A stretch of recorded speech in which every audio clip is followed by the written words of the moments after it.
संसद के भीतर कहा देश के प्रधानमंत्री ने कि एक ही प्रोडक्ट को बार बार लॉन्च करने के चक्कर में कांग्रेस की दुकान पर ताला लगने की नौबत आ गई है और यह सिर्फ परिवारवाद की वजह से हो रहा है। कांग्रेस एक परिवार में उलझ कर रह गई है और ये अगले 30 वर्षों तक भी विपक्ष में बैठेंगे क्योंकि परिवारवाद में उलझे।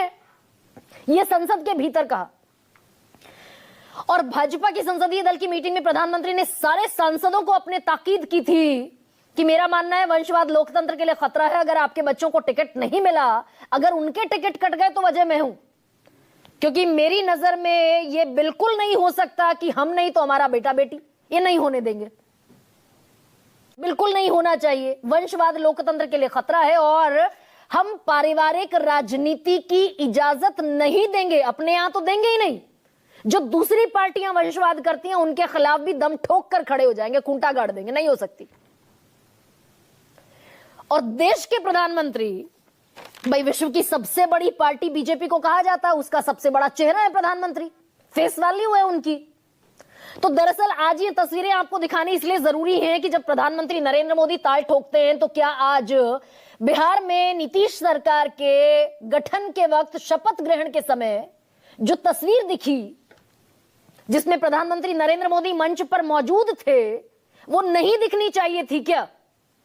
वो तस्वीर दरअसल एब्सोल्युटली अगेंस्ट है उस नैरेटिव के जो प्रधानमंत्री सामने रखते हैं। और ये मैं क्यों कह रही हूं, कमाल हुआ है दरअसल आज बिहार के शपथ ग्रहण समारोह में, और कमाल इस कदर हुआ है कि जीतन राम मांझी यहीं से शुरू कर लेते हैं। बड़े भोले भाले नेता हैं, लेकिन कितने भोले भाले हैं ये समझ में आया। बहू को टिकट दे दिया, समधन को टिकट दे दिया, मंत्री बना दिया बेटे को बिहार सरकार में, संतोष सुमन को।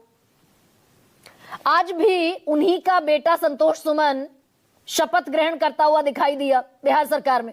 खुद गया से सांसद हैं, नरेंद्र मोदी के साथ कैबिनेट में बैठते हैं।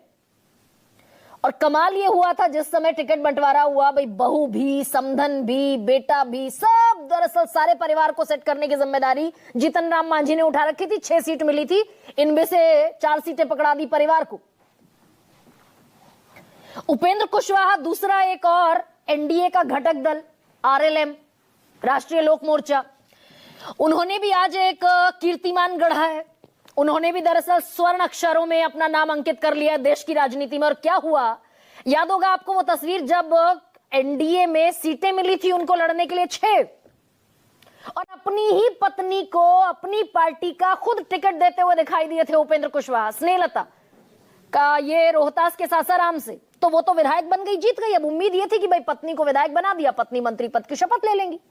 लेकिन आज ये हुआ कि अचानक ये जो सज्जन आपको दिख रहे हैं, ये बेटे हैं उपेंद्र कुशवाहा के, और ये खुद कह रहे हैं दीपक प्रकाश की इन्हें कुछ घंटे पहले तक नहीं पता था कि ये मंत्री पद की शपथ लेंगे। चुनाव नहीं लड़ा दीपक प्रकाश ने, राजनीति में अब से पहले कोई एक्सपीरियंस नहीं है, बगैर चुनाव लड़े, बगैर राजनीति में ऑफिशियली आमद किए हुए आज मंत्री पद की शपथ लेते दिखाई दिए दीपक प्रकाश। ये भी कमाल हो रहा है बिहार में।